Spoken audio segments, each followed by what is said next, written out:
So to get official, I'm Meg Carney, the founding director of the Solstice MFA in Creative Writing program here at LaSalle University in Auburndale, Massachusetts. And this is the last in a series of 8 readings taking place as part of our summer 2025 residency, start of our fall semester. For tonight's reading, first up, we will have Ellen Austin Lee, a Solstice alum who stepped in as an emergency guest this residency, and I will introduce Ellen. Then we will have former associate director and guest faculty member, Tanya Whiton. She will be introduced by fellow alum, Cassie Rubico. Tanya worked beside me for 10 years as Solstice got its start some 19 years ago, and it always does my heart good to have her back. We will conclude with faculty member Sandra Scofield, who will be introduced by fiction student Beth Zimmer. Some of you, graduating students and alum especially, probably think that Ellen Austin Lee needs no introduction, as she's not only a Solstice MFA program alum, but also a 3-time, so far, graduate assistant during our winter residencies. And she is part of the retreat team here in our summer residencies. But Ellen's bio is actually quite impressive. And maybe there's some facts that not everyone is aware of. For instance, while you might know that Ellen's first full-length collection of poems, Incidental Pollen, is just out, you might not realize that it was the runner-up to the Arthur Smith Poetry Prize. Or that Finishing Line Press has published 2 of her chapbooks, Firefly and Lockdown: Scenes from Early in the Pandemic. Ellen is also a Pushcart Prize and Best of the Net nominated poet, whose work appears in many anthologies and journals, including Salamander, The Main Review, Lily Poetry Review, and One Art. And the Sundress Academy for the Arts supported her work with a 2024 writing residency. Those of you who attended her elective session today on how to start and run a reading series probably do know that she co-founded the Cincinnati-based series Poetry Night at Sitwell's. And that's a monthly series, and she's currently the sole curator and host. Ellen has accomplished all of this because she's one of the hardest working writers I know. She tells me regularly that she's not writing enough, isn't sending out her work enough. And the next thing I know, she's sending Quentin and me emails for the next Solstice newsletter about poems she's just published. And just in the last few weeks, good news about another forthcoming chapbook. Yeah. What I want everyone to know is that Ellen is an extraordinary person and poet. The poems found in Incidental Pollen are at once vulnerable expressions of wounds and shame, as well as defiant and gutsy acts of resilience and redemption. And throughout, her recurring bee poems serve as poems of witness from a poet who is an insider in the hive of grief. Her attention to craft is masterful, making use of form to guide and support her as she faces down demons of trauma, loss, and addiction. And at the same time, her free verse poems are skillfully and carefully made, their scaffolding solid and surprising in their music and in their terms. In her marvelous poem, Someday I'll Love You, Ellen Austin Lee, she writes, "Forgive fear. Silence is a place where you learn to make noise." Ellen, you are so brave and so wise. I hope you love yourself as much as this community loves you. Please give her a warm welcome.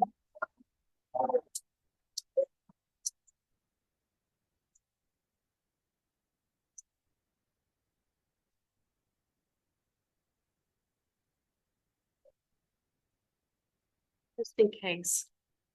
I hope I don't kick that water bottle over and cause a ruckus. Oh, can you get it? Thank you. Thank you. Thank you so much, Meg, for that really heartfelt, moving introduction. I loved it. And thanks to Megan Q in virtual land. Q, I know you're not out there, you're changing diapers, right? For having me back. And also for, I'm back at the, helping with the alum retreat and for doing so much to help us get that up and running. And I hope the graduates will come back. We have a blast and it's very nourishing in so many ways to be back on campus. So, I'm also really grateful to be reading with Tanya Whiton. I don't know. Oh, there you are, Tanya, and Sandra Scofield, who I saw earlier. So I'm happy to hear what both of you have to say. So I'm going to read a few poems from my my debut collection, Incidental Pollen, which is my creative thesis from Solstice. Yeah, so there you go. It's in a slightly expanded form, but even the expansion happened under the guidance of faculty at large, the brilliant Laurent Bosselar. So thank you, Laurent, for all your help. So I'm going to start. I decided to choose the poems based on hearing around the residency this week. So I'm going to start with a poem inspired by a song. And in this case, the song is Once in a Lifetime by David Byrne. And this poem was born while on vacation in Mexico with my husband and son just before lockdown. So it's called At Home in the World. And you can find it on YouTube, by the way, and it's amazing. You are led by a silver-haired song from a seaside condo in Mexico to a Rhode Island fishing port 30 years before with a blue-eyed David shucking oysters. And then you wonder how you arrived in a different line, strapping on scuba gear for a night dive, plunging into bioluminescence stirred by your fingertips like a magic wand, to the Mediterranean alongside Dror, whose name means freedom in Hebrew, as he kissed your hand when you met riding bikes side by side through Kenmore Square, whose yellow hazardous waist tape flapped from his handlebars as he pedaled away, like the giant manta ray you once saw flying underwater in Bonaire. Withdraw the water. The blue water pulling back as soon as it touches sand. Once in another lifetime, you were a seahorse seeking tether on the bottom of an ocean, where you now find yourself in a landlocked house with 2 strapping sons and a spouse of 20 years. And you have to wonder, how did I get here? And I'm wearing a seahorse shirt, by the way. Thank you. Thank you. So the next poem, the remaining poems I'm going to read are all related to art, using ekphrasis in some fashion, or how putting art into the world affects change in some way, either in us or in whoever reads the art. So in this case, this recounts the story of putting my art into the world and the forgiveness that came back. Adonis. There is drunk driving, by the way, in this, and physical injury. Maybe I didn't really want to find you, or I would have looked closer to where it culminated 41 years ago this past May in a crash on the way to Green Lakes, your home. Of course it was, since the water in those rare lakes is the same turquoise as your eyes, like some god had poured the overflow of them into you. I've been wanting to tell you how sorry I've been about that night. I was behind the wheel when I couldn't even navigate a sentence. I remember it was our first evening out as ex-lovers, but I knew I was in trouble the moment I saw you step out of your house and walk toward the Valiant. The sun hung low enough to catch your hair and spin it gold and ignite those eyes in the hottest blue flames, and the great span of your shoulders stretched beneath the white button-down shirt. You burned like Adonis come to call, and there was only one way I could answer. I ordered beer after beer at the bar, and I don't know what happened next. except my head hit the steering wheel so hard I didn't open my eyes for 3 more days. What the sight of you did to me. I opened my email 4 decades later, and there you were. You said I suddenly hummed inside, so you opened the internet and I spilled out. You read the poems in my book, lines about you. I made the mistake of telling my mother, who at 92 recalled your name as if it was back then, with her accusing me of kissing you. Our joined images in the kitchen reflected on the polished wood door, like it was something dirty she saw.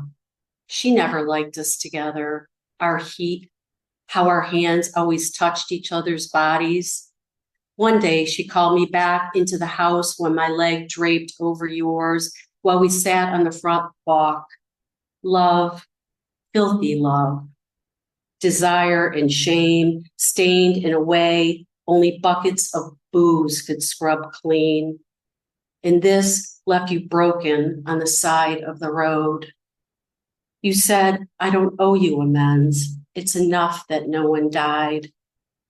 Now I see us sitting on a tree trunk fallen by the shore, our feet dangling in the cool green as we watch our ripples meet on the surface. We don't always get a chance to say we're sorry, so that was a beautiful experience.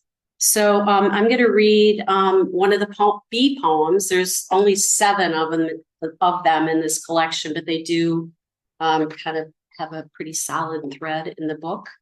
And I'm choosing this one because it's a Shakespearean sonnet, and we've talked about form this week. And so that's why I'm going to read this. And my husband's a beekeeper. I'm an apprentice. And so I've learned a lot about bees. And I was amazed to learn that when the queen bee is not producing quality eggs anymore, she's replaced. They create a new queen. So the process is explained in here. 2 queens.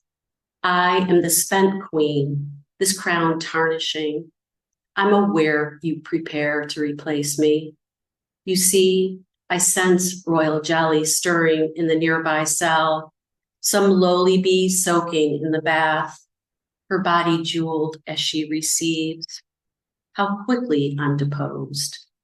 Since I can no longer produce a brood, my body shrivels to nothing, disposed. I am the virgin queen, a tremble, a rose soon to take her place, the risen star above the old crone. I'm worshipped by drones, perfumed by this new spring's nectar. I don't dwell on season's end. I take wing, hover above the hive. I feel no sting. Thank you. Thank you. Okay, so I'm just going to read 2 more. And I do have to say that both of them have suicide references or the first one definitely. The second one is more just depression. But if that triggers anyone, please feel free to leave. The first is Van Gogh speaks from his deathbed.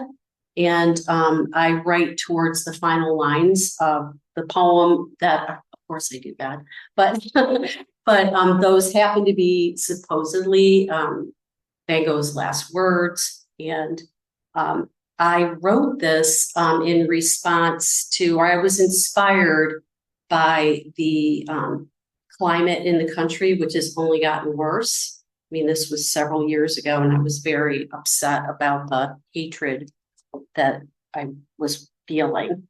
So this is called Van Gogh Speaks from His Deathbed. Brother, I sense you straight backed in the chair. Are your eyes fixed like mine on the sunflowers in Arles? Brother, they go to seed behind my lids. All the palette's colors bleed at the core. I hear you shuffle and sigh as you wait. but it won't be much longer now as the blue shadows grow.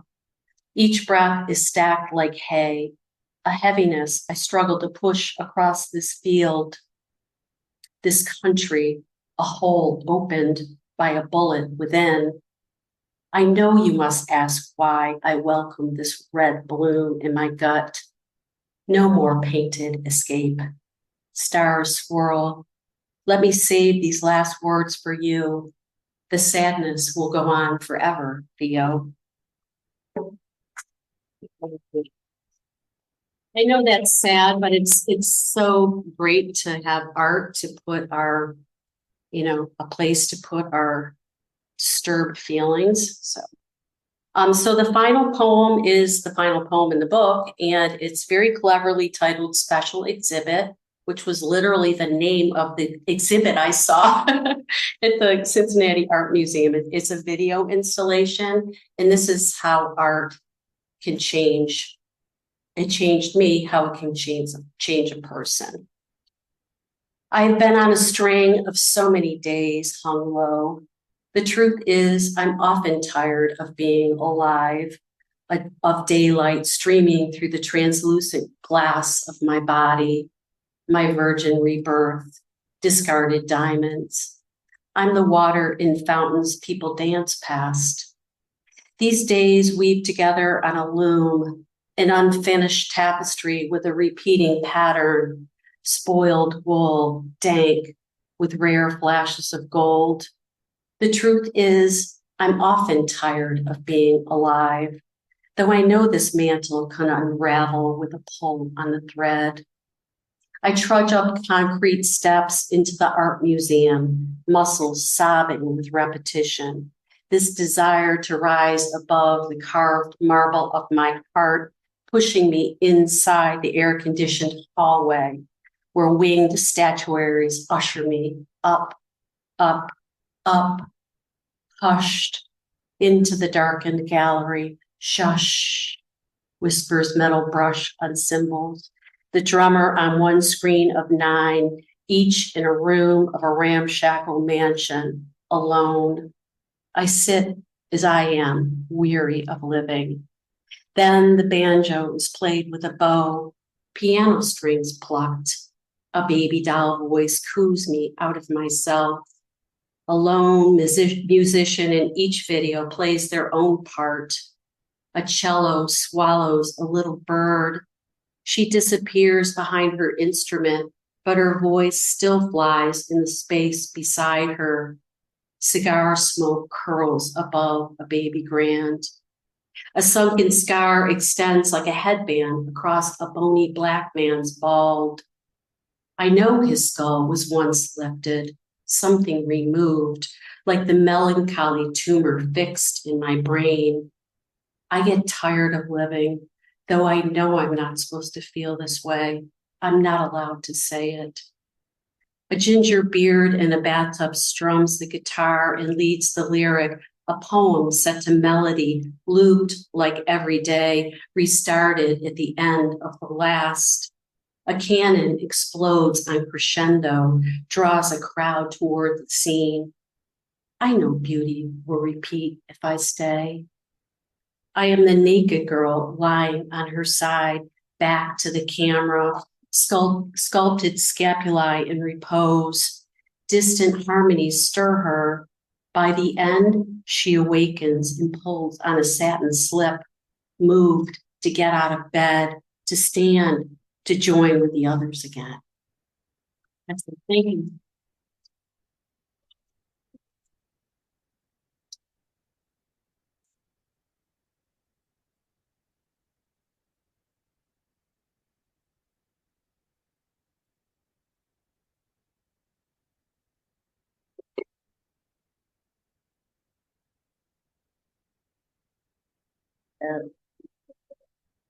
Yeah, it's great. Thanks. I have to say, I'm feeling a little emotional with Tanya Whiton. Yeah, thinking of my days here as a student. So, a little flipped. Tanya Whiton is a recipient of the 2025 St. Vital Club Foundation Emerging Artist Award. In a recent interview with the foundation, she was asked if she could have an imaginary dinner with one great practitioner in her field through all time.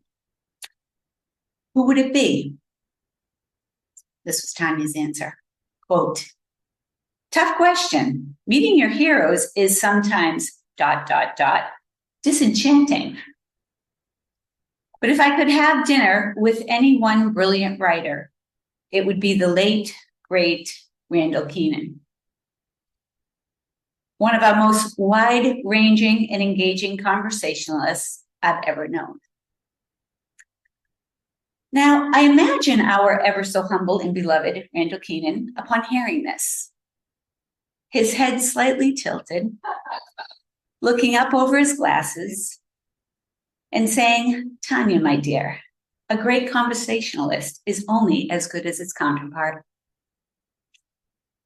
Tanya Whiton is an editor, a teacher, a writing coach, and a writer. Her stories and essays have been published in numerous magazines and journals, including Breaking Bread, Essays from New England on Food, Hunger, and Family, Solstice Magazine of Diverse Voices, North Dakota Quarterly, Western Humanities Review, Crazy Horse, and others. Tanya was a finalist for the Tennessee Williams Contest. She won second place in Zoetrope All Story Short Fiction Contest and has been a two-time recipient of the Martin Dibner Memorial Fellowship for Maine Writers. Tanya worked as a freelance writer for Casco Bay Weekly and the Portland Phoenix. She is the author of a collection of travel essays, along with photographer Heidi Killian, titled Two for the Road, Adventures in Maine, and she is the co-writer and associate producer of the documentary feature, The Zen Speaker, Breaking the Silence. We've all read war stories. We've read stories about war heroes, but not until I read Tanya's stories in her current short story collection, Brass, have I read such stories through the eyes of a young girl grappling with the battles that come with being a military brat. These stories are fresh. They are filled with irony and agony and explore the impact of military service on dependents during the last years of the Cold War. Now, Meg already said this, but I'm going to say it anyway. For those of you who do not know, but you all do now, Tanya Whiton was the original Solstice Assistant Director Extraordinaire. She preceded Quentin and Beth Little, and she set a really, really high standard. I am thrilled to share this space tonight with Tanya, and please give her a warm welcome.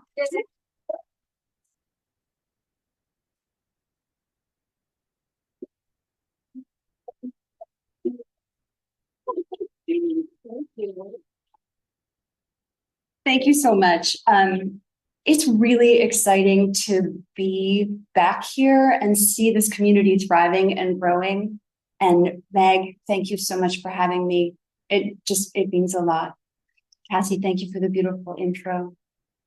And what a pleasure to read with Ellen and Sandra Scofield, whose books I teach. Like, I'm hand selling those books to every writer I know. Okay, so I'm going to read an excerpt from novel. This is from the point of view of a guy named Brendan Cullen. He's had a pretty tough week. First, he got knocked on his ass by a drunk regular at his local bar. Then he took a young woman, not his wife, out on his boat. And to make matters worse, he's lied about the reason for his various injuries. In this excerpt, his newly pregnant wife is beginning to suspect him. And I have to say, this is set in the early 90s, so the price of an omelet and the price of a house are very different. Okay, here's Brenda. Good morning, sunshine. Bright and early, I brought Marla a tray with dry toast and tea, assuming she'd be doing her usual Saturday showings. She's been hiding it from me, her nausea, not hard, given how I've been avoiding her. I didn't want to see that scrutinizing look like she could measure my blood alcohol with her eyes. But she insisted on trying a new brunch spot, copper tables, reclaimed wood, $12 omelets. And now she's staring at me intently, although I was the very picture of moderation last night. What are you thinking about? She asks. Probably about time to haul the boat out, I say. Needs a good cleaning. My answer does not satisfy. So, something on your mind? There's something I want to show you. Marla nibbles cautiously on a piece of rye bread. Okay. I attempt to raise my eyebrows suggestively, which opens the newly formed scab over my eye and sends a needle of pain into my temple. Ah! I yelp, gulping a hand to my face. Cupping a hand to my face. You can't gulp a hand to your face. The waitress comes over to check on us. I smile sheepishly. She'd been appropriately horrified by my story about being mugged here in Portland, so I added a new flourish or two. The jacket they'd taken was my LL Bean barn jacket. Not Armani exactly, but I'd really liked it. Are you okay? The waitress asks. Marla smiles tautly. He's fine. We'll take the check. Outside, a crisp fall day. Watching Marla slide into the driver's seat of the Beamer, I can see the appeal. A flash of toned leg, moneyed clink of 2 tasteful gold bangles, faint scent of perfume. Who wouldn't buy a house from her? She steers the car onto the highway going north, one pearly fingernail tapping the mahogany console, and takes the exit for Falmouth. We follow the curving road past stone-walled estates, past the Episcopal Church and the country club, the town landing and the yacht club. I know which house it is before Marla pulls into the circular drive. When she first started with Keller Williams, we'd driven by and she'd given me the pitch. 4 bedrooms, 3 baths, a patio with a pergola, a flagstone floored sunroom, a library, spacious, gracious, etc. I thought you were taking the day off, I say. She bats her eyes at me. As the tires rumble over crushed bluestone, I have a sinking feeling. The house is painted a creamy white, like buttercream frosting, with black shutters. Columns flank the front door, decorated with a lion head door knocker, the same bronze patina as the carriage lanterns, which are lit, though it's barely noon. Whoa, I say. Isn't it gorgeous? Yeah, it's also about $1 million. Wrong, Marla crows. It's $750. All right, you could get a shed with that right now. And guess who's the listing agent? I look at her, her face is flushed, her eyes are sparkling. Do you want to see inside? I hesitate. I hate touring properties. It depresses me. Stage living areas, fake fruit on the counter, beds made without sheets. I don't like the way my voice echoes in those lifeless rooms, but it's not really a question. Sure, I say. Let's check it out. Marla walks ahead of me, extracts a key from her coat pocket, and pushes the door wide with a showcase sweep of her arm. The foyer glints, an acre of polished hardwood flanked by enormous windows. Marla's heels tap authoritatively across the space and through the set of French doors. Come on, Bren. You've got to see this kitchen. I follow and gamely admire the kitchen. Restaurant-grade appliances. Marla sets her briefcase down on the shimmering black granite countertop. Neither of us cooks. Breakfast nook and a bay window. A formal dining room with a fireplace and marble mantelpiece. A living room appointed with nautical decor in the imperialist mode. 3-masted schooners, blue and white Chinese pottery. I feel myself getting a little short of breath. We can't afford this, Carl. Never mind, furnish it. Marla tosses me a come hither look. Follow me. Up the curving staircase, along a gallery, the master bedroom overlooks a grassy expanse of lawn that ends at the tree line of the neighboring property, discreetly shielded from view by a stand of Leyland cypress. Full bath, 2 sinks, freshly reglazed tub. Marla takes a breather from her happy patter and sits on the bed, then leans back on her elbows. Ordinarily, I don't miss a chance, and they've been few and far between. But I remain standing. We'll be house poor, I say. Worse, we won't be able to go on vacation, or you just got a promotion, she says. You'll get another. I'm one of the top 5 sellers in this market. We can do this. Marla doesn't know from poor. Her family isn't Rockefeller rich, but they're solidly upper middle class.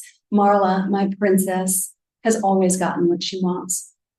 She followed 3 loud brothers into the world, a petite brunette anomaly in a family full of sandy-haired brunettes. Blondes. I could never say no to her, is what her father said at our wedding, which cost more than would pass through my own mother's hands in her lifetime. Awkward in her taffeta mother-in-law dress, she'd lingered near the catering station throughout the reception, like she might suddenly be handed a tray and sent to pass champagne. I thought Marla's dad was being indulgent. Now I wonder if he was warning me. She rises and tucks her arm into mine. Maybe this will change her mind.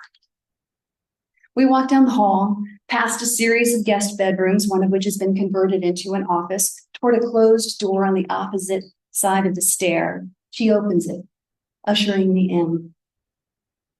Robin's egg, with a shaker-style crib, a mobile made of tiny wooden sailboats. A bright yellow chair next to a bookcase stocked with children's classics. She reaches up and nudges the mobile, and the sailboats move around in a jerky little circle. Look, it's a regatta, she says, shining the full force of her charm at me. And check this out, there's an ocean view. We can move the boat to the yacht club and get it off that creepy wharf. My eyes go to the window, to a slope of road, across the way that ends in a cutting swath of cold blue. I clutch the crib with both hands. It takes all I have to stay upright. No. I sound like a deflating tire. Why was I carrying on about that stupid jacket? What? I turn away from the view. No, I say again, and then louder. No. We're not buying a house we can't afford so you can play lady at the manor and run me even deeper into debt.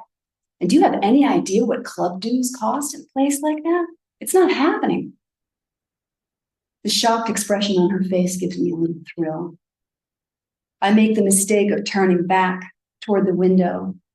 A series of small white calves lapse across my vision and my legs turn to gel.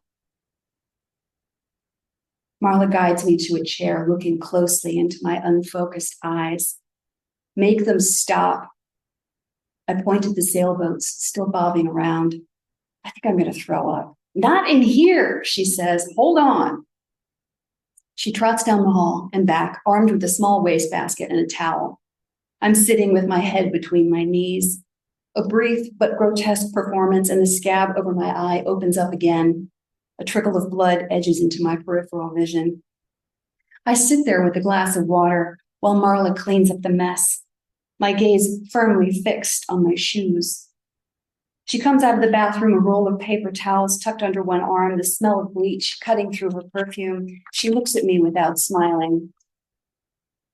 I think you have a concussion, she announces. You've been acting really strange. I protest as feebly as I imagine another man might do. I'll grudgingly allow her to take me to urgent care. I'll look chagrined when she demands I have a CT scan, anything to get us out of this house. She escorts me down the stairs and settles me into the car, then goes back inside to grab her briefcase.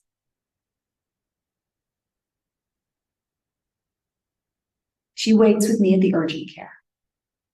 Her briefcase pressed close as if she can ward off the smells of body odor and booze, the dank breath of poor dental care. Her undrunk ginger ale fizzes on a table covered with out-of-date magazines. You don't need to stay, I tell her for the 3rd time. If you do have a concussion, there might be questions you can't answer, Marla says. Suddenly, the idea that I have a concussion is incredibly appealing. I look at my wife with my good eye, trying to read her expression. Finally, a stressed out nurse calls me back into the windowless room. She asks me to state the date, the time, month, year, day, then a series of numbers in reverse order. She shines a light in my eye, palpates my neck, bids me to stand and balance first on one foot and then the other. What's next? I say. You want me to walk backwards? The nurse smiles. I think you're fine. My wife is watching me closely. I don't need a penny for her thoughts.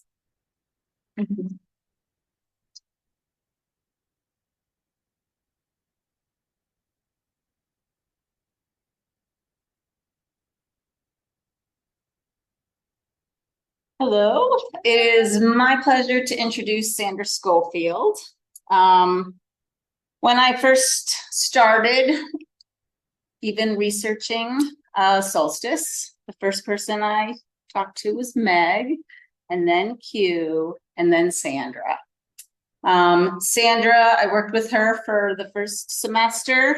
She was demanding but fair, critical but kind. And she taught me how to read like a writer, how to think of the beats and scene structure.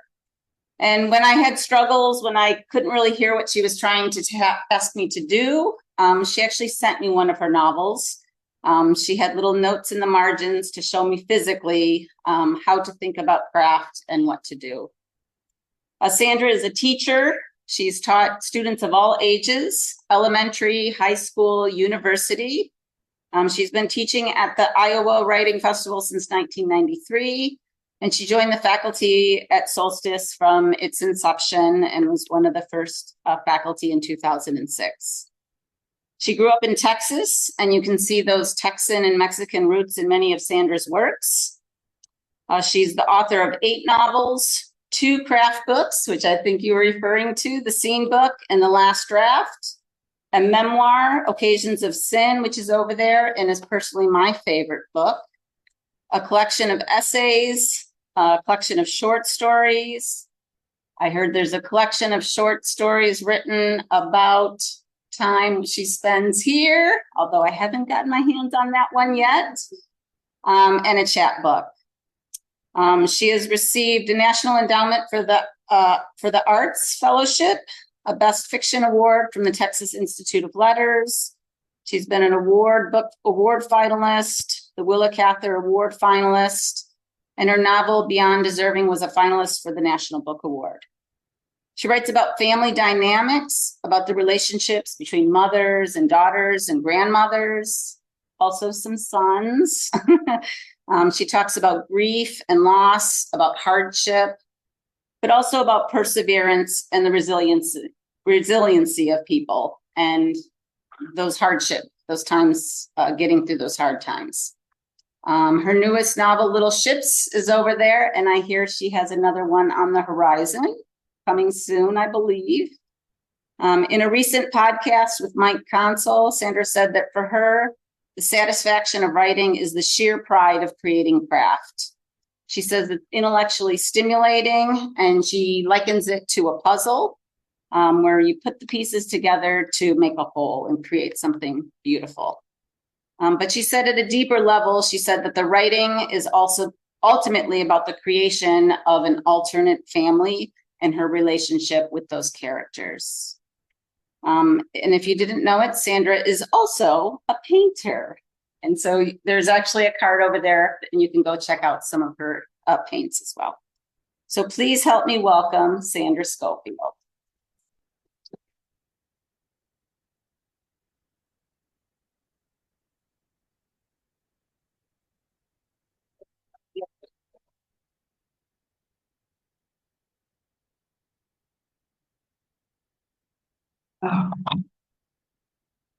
It's really very humbling to have people say nice things about you, because you think about all the ways you can take exception with the descriptions. But I'll just stick with thank you, and the pleasure was mine. How's that? I have this is a little unusual, but I have a few things to say before I leave. One of them I didn't know I was to say, but there was a reference to Van Gogh, and I'm passionate about Van Gogh. I would go through the streets. I would give talks about him. I would do anything. And since I have your attention, I want to tell you that he did not kill himself, and that it's time for us to quit saying that about him. Yesterday, I saw the exhibition downtown at the Fine Arts Museum. If you possibly can go, you should. It is it's so happy. It is such a warm, joyful portrait of a family of people who loved him, who expressed in writing. We have proof of it. They loved him and he loved them. He also was a deeply religious man who tried to be a preacher and wasn't at all good at it, and regretted that, but went on to become an artist. He believed in the holiness of land, the holiness of the sky, the holiness certainly of people. He is not a man who would kill himself. There is a book called Van Gogh, A Life, and the author's name is Natifeh, Natifeh. And when I read it, I couldn't stop crying because he explained the death. He says that what happened is that Van Gogh was living in a hotel, and there were a couple teenage boys, one of them the son of the hotel owner. And they were rascals, they were kids. And he was always getting into little minor quarrels with them because they teased him, they made fun of him. He was an awkward guy. And I guess they didn't like him, I don't know. But anyway, they were always in his face. So on his last day, he gathered up all that he needed to go out and paint, which would be a strange thing for a man to do who was about to kill himself. But he took an easel, he took paints, he took panels, and he came upon the boys who were in a barnyard as he was walking by, and he realized that they had a gun. It was the gun was owned by one of the boys' father. And he told them to give him the gun, and they wouldn't. And he tried to take it from him, and he was shot. Now, you may, if you have any interest in him at all, you may have wondered why a suicide would kill himself by shooting himself in the abdomen. A very unpleasant way to go. And that's why he was shot in the abdomen. Natifeh, who researched this, discovered that one of those boys grew up, went to Paris, and reported this to the police, saying he couldn't live with it. It was on tape. Natifeh read the transcript. No one would ever publish it. Nothing was ever done. And what were his last words, this artist? Don't blame them. Now that's, okay. So if you haven't seen the exhibition, it will move you to tears. It's just so loving. Then I have another thing to say, and that is about my postcard. I am a fervent painter and have gotten better. I'm particularly in love with color. I paint pretty small, mostly 8x10. For a long time, I did all landscapes, and then I started doing still life. And then my daughter just last week said, I'm going to do it whether you want it or not, went around, took pictures, and made a website for me on Big Cartel and made these postcards as a gift to me. So I was very moved. And then I had an idea, which is, and by the way, she said, yes, you should try to sell them. And I set very modest prices on them, thinking it would be nice if people bought them that might not otherwise buy art. And then I got an idea even after that, which is for it to be a fundraiser for the Solstice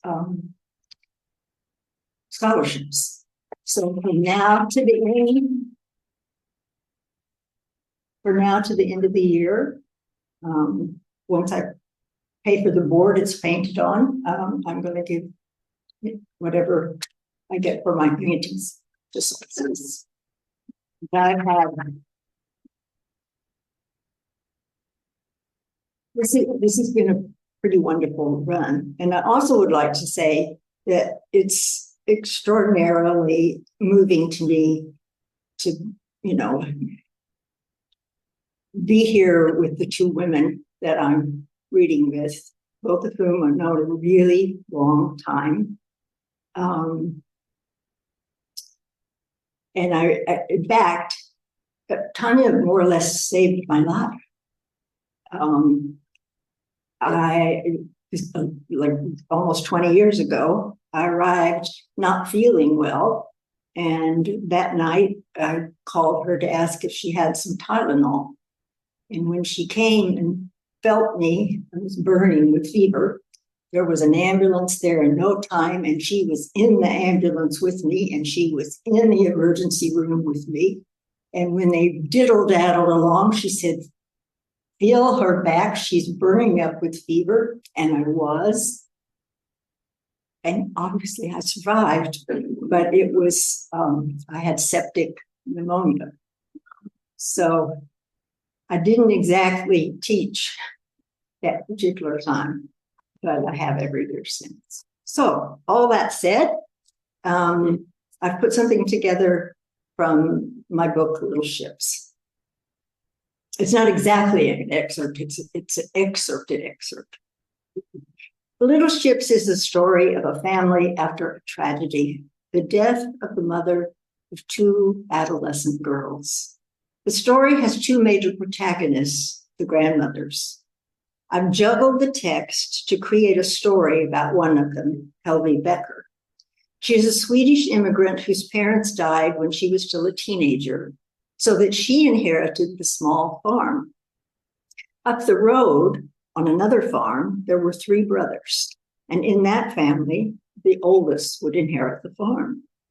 So the two younger brothers, Henry and Carl, were anxious and angry about their own poor prospects. How propitious it was, Helvi's situation. Henry went to Helvi, who was loath to be bossed around by her aunt, who was trying to get her to learn to be a babysitter. And he proposed that Helvi, he, and his brother immigrate to the United States. He would marry her, they would make a family, and they did. With her money, they bought acreage in rural Oregon and built a prosperous berry farm. One daughter grew up and went back to Sweden, although she had never been there. The other daughter married and had a child and died, had two girls actually, and died of an infection. Now, Helvi and the other grandmother are looking after the girls. They're doing better. And she suddenly feels no reason to continue to stay. She is ready to sell her house, take her share of the business, and go home. But she is in for surprises. Helvi called Carl and asked him to meet with her at her house. She made coffee. He didn't seem concerned or curious, just his stolid self, waiting to hear what she had to say. He remarked on the fine weather and sat down at the kitchen table. I want to talk about the business, she said, about my part in it. You've received 2 annual checks since Henry passed.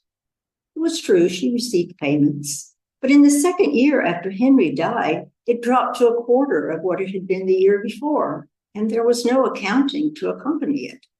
She knew the business hadn't declined. The farm supplied berries to a jam manufacturer in Welland, and summer weekends at the farm was thronged with day trippers. Carl's skimpy payment didn't make sense because what had been Henry's was now hers, and it had been her money that paid for the farm. So she should have had this conversation right after Henry died, but she had been so depressed and she didn't think about it, and she let it slide. The payment was short, she says now. I should see an accounting every year. It's not enough to say, oh, we're family. I have a lot more responsibility and labor since Henry died, Heldy.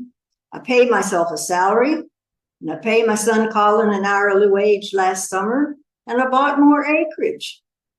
Are you telling me there was no profit this year? No, I'm just saying it was smaller compared to other years. There was a lot of outlay. Am I not entitled to it? Grand or not? A share? Henry's share? Last year, next year, every year? Am I not an owner of the farm?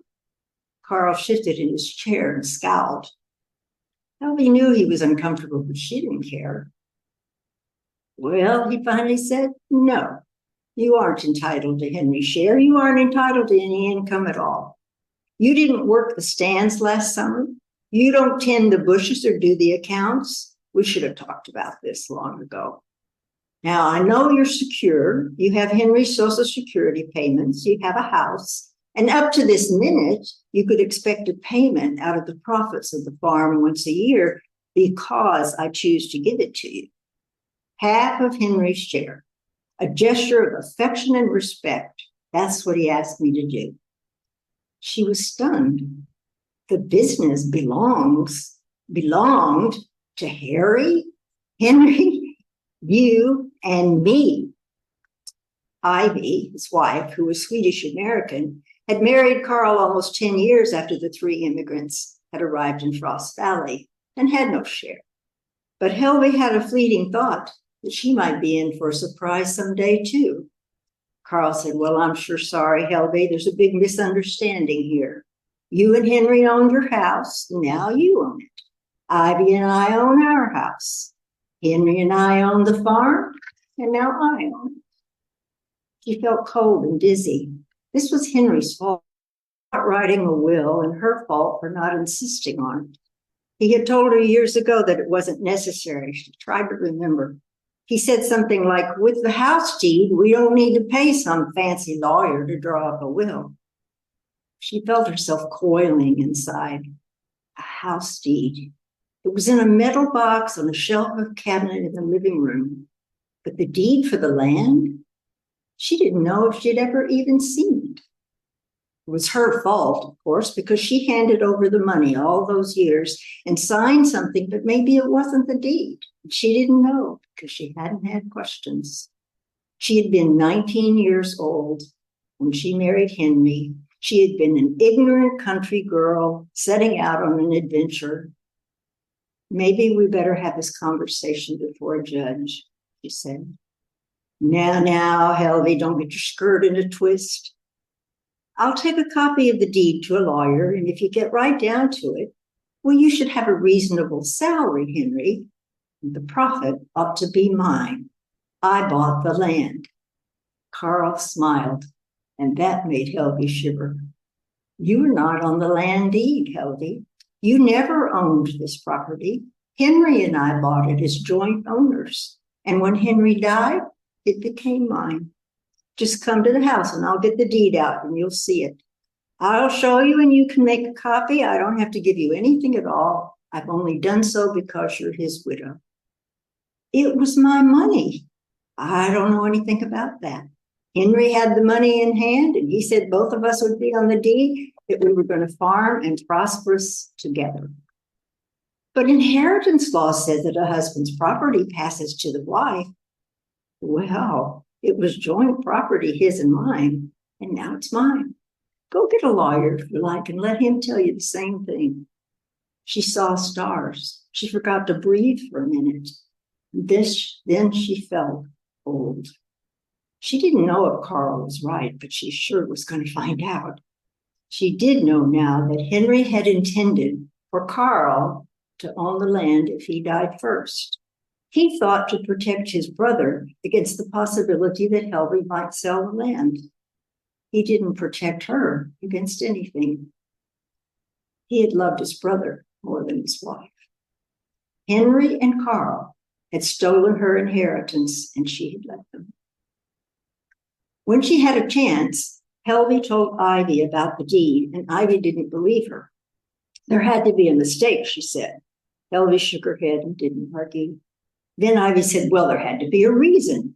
And Helvey got up to go. Ivy grasped her forearm. Go to the minister. He can help you sort this out. We're family. I'm going to a lawyer, Helvey said, though she knew she was unlikely to find a way to set it straight. Ivy insisted, though. She argued with Carl until he agreed to sit down with Pastor Malmberg.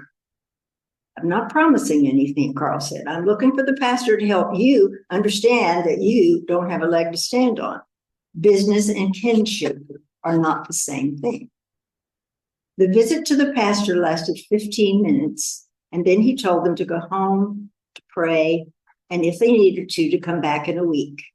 He said, documents are of the world, but the bonds of love are spiritual. Helvey thought he leaned toward her favor, but didn't want to be in the middle. He said the deed was legal, but Carl could change it to give Henry's share.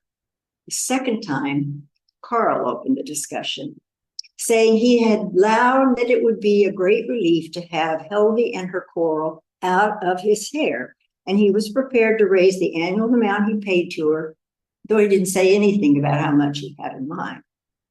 Helvey shook as she pointed out that her land would eventually belong to his son instead of her daughter, and it wasn't fair. She had understood that Carl was part of the deal when she married Henry. She wasn't quarreling. They had a right to salary and share of the profits, but she wanted 2/3 of those profits, the shares for her and Henry.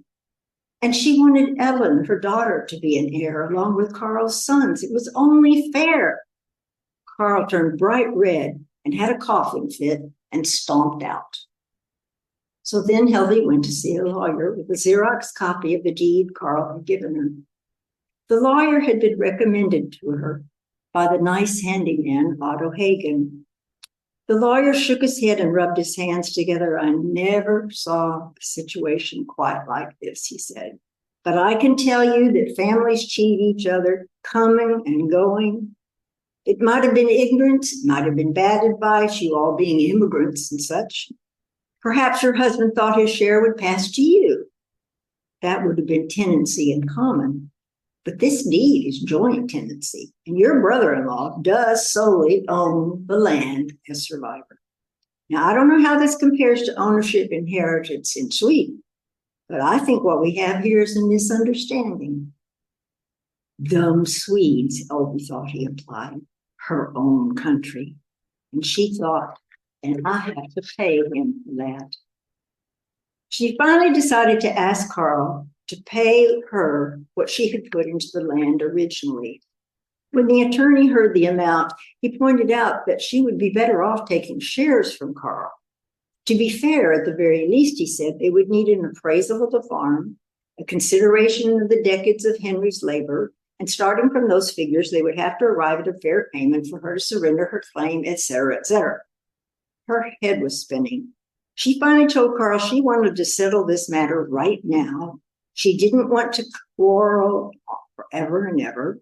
She wanted him to give her her initial investment, which was a laughable sum 50 years on, and $25,000, a little over $500 a year for the year since the purchase.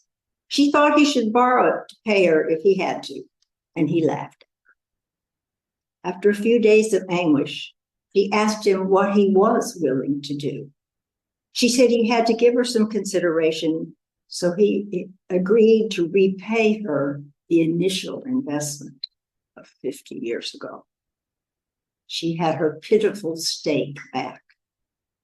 Sometime after she went to speak with Ivy, she said she didn't want to go through all the tiresome details of what Carl had done to her. She didn't say had done to her, but she wanted to give Ivy important advice.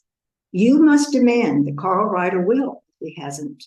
You must know what your status in marriage is. Don't do what I did. Ivy just shook her head. Well, I trust Carl and my boys to take care of me. Helby wanted to shake her. After that, Ivy came over a few times, but though both of them tried, they couldn't get around Carl and the dispute.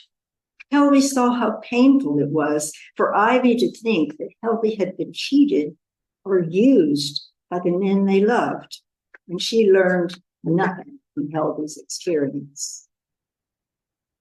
Helby got busy with her house. She and the carpenter Otto Hagen kept a running list of repairs and improvements to make, and she was relieved to be in his good hands, checking things off one by one.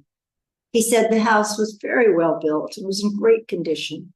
He put an awning in over the porch. He put an accordion gate across the top of the stairs so someone wouldn't stumble down the stairs in a nighttime misstep. Oh, how lucky they had been with the girls. He came many times. They began to have coffee together, and sometimes she made lunch. She enjoyed his tales of growing up in the valley.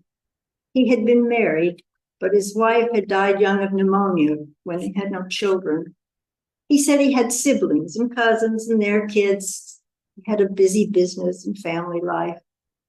She thought he liked her. She had her hair cut and bought a new blouse. And when he wasn't there, she thought once in a while it would be nice to be kissed. It wasn't a good idea, though, because she was going to leave, and neither of them needed to be hurt. So she told him her plans and sensed his disappointment, but he became more interested in the house than ever. He picked up a couple of realtors' pamphlets and brought them for her to see. She was shocked by how high the prices were, but of course her house was basically just a one-room cabin. He had his ideas about the price range she might fit in, and he said she should have a realtor come talk to her, unless she wanted to sell it herself. An electrician came to put a panel in the garage. Otto laid new flooring in the bathrooms. She bought a new kitchen range. She hadn't yet cleared the closets and cabinets. She dreaded that, but otherwise the house was spotless. And she sat in the evening studying the sales flyers. There were 2 century-old homes in town, but she didn't think her house quite compared to them. There was a cabin in the woods with a wood stove. That wasn't like her house. She thought the closest houses she might compare hers to were the basic 2-bedroom, 1-bath ranch houses, built almost surely with materials inferior to her house. And her house sat on 7/8 of an acre. She decided she wanted what was being asked for the nicest of the small ranch houses. She was going to call a realtor right away. But before she did, Colin, Carl and Ivy's son, came to see her. She was surprised, but soon realized that Carl hadn't spoken to him about their quarrel. Colin was completely at ease, happy to see her, to talk about his plans. He said Lily would be graduating at the end of the month and would come immediately because they wanted to work the summer on the farm. They would stay with his parents in his old bedroom, and then they would have a wedding. Mom told me you're going to Sweden, Aunt H. And at first I thought, oh no, we'll miss her too much. Mom especially. But then I realized you'll have to sell your house. Is that right? Well, yes, I've had everything fixed and then some. The handyman says it's as solid as any house can be. Well, Aunt, Lily and I would like to buy it. She needed a few minutes to absorb that news, though it was perfectly obvious that they would live at her house if they could. For Lily, a city girl, it's a kind of adventure. For Colin, who grew up across the fields, it would be an extension of his childhood right next door. He could work with his father, work in off-season in town, live in Helvy's house, draw a salary from the farm, later a share, and then one day he would own it. The skin on her arms prickled. Have you priced it? He said. I've been to the bank. Lydia's parents are giving us money for a down payment as a wedding gift, and I have a job at the farm, so I could get a modest mortgage. Wouldn't it be great if I could buy it and you could stay until you go to Sweden and you wouldn't even have to pay a realtor? Helby thought of the price, the nicest of the small frame houses that she had studied in the flyers, and she thought of how Carl had cheated her. So she added 25,000 to the model house's price and blurted out the sum. She said, now that's if you want to buy from me directly when there's no payment to a real estate agent. If I sign up with them, I'm going to raise it considerably. I'm supposed to see an agent on Wednesday. She hadn't actually called anyone, but her heart was racing and she thought a deadline would pressure Colin. He looked stricken. He probably thought his aunt would give him a good deal on a cheap house, and she would not, and he would not find anything as good for less. I don't think I can borrow that much, he said, make the payments.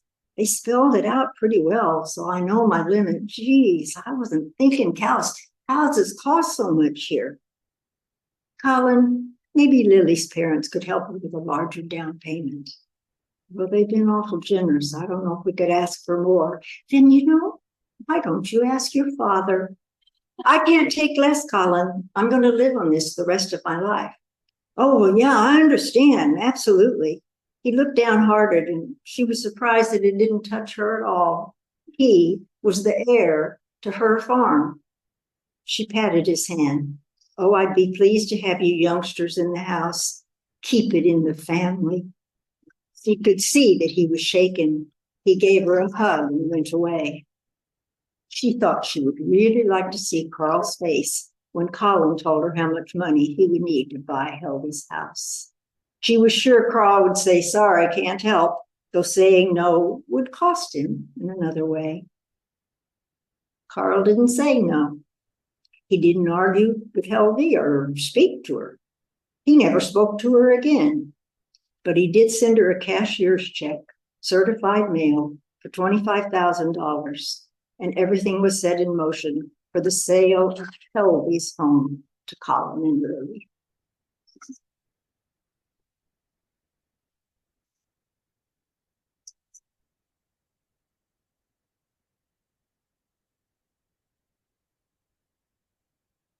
All right, that concludes our 8 readings, 8 evenings.